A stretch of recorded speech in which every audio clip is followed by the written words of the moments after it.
je m'appelle Aimé Diatta. Je suis le proviseur du lycée de Thionck-Essyl.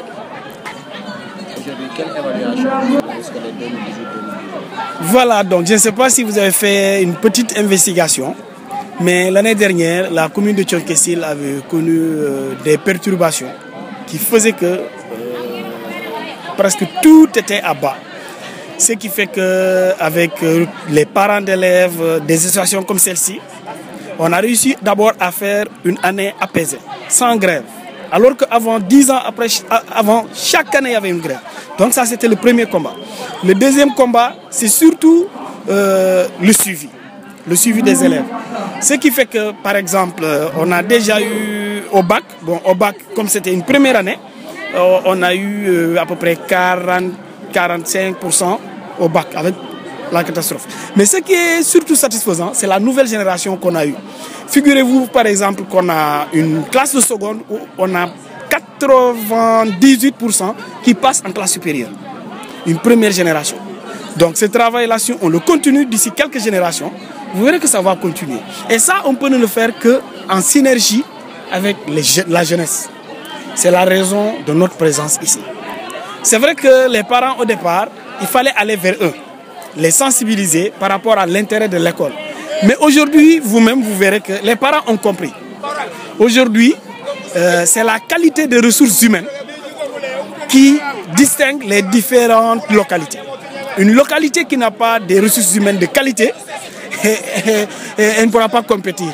Aujourd'hui, nous sommes dans une nation, au Sénégal, c'est les ressources humaines, la qualité des ressources humaines. C'est ce qui fait la qualité du développement d'un terroir. Aujourd'hui, quels sont les enseignements à tirer à travers cette activité d'éducation?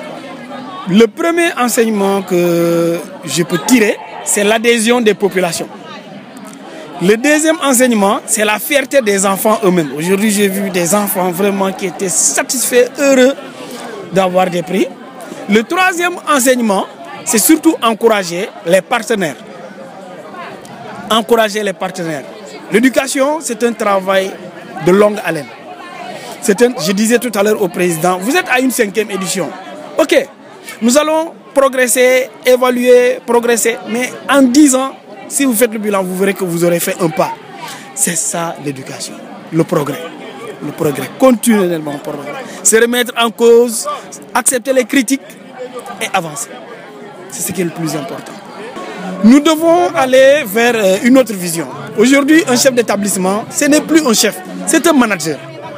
Un manager, c'est quelqu'un qui met en parfaite harmonie tous ces éléments. Et aujourd'hui, avec la centralité de l'élève, donc on doit faire en sorte que l'élève puisse émerger.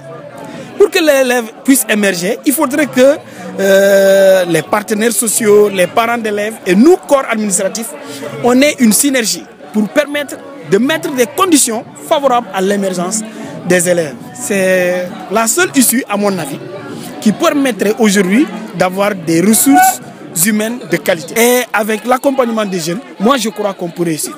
J'y crois vraiment.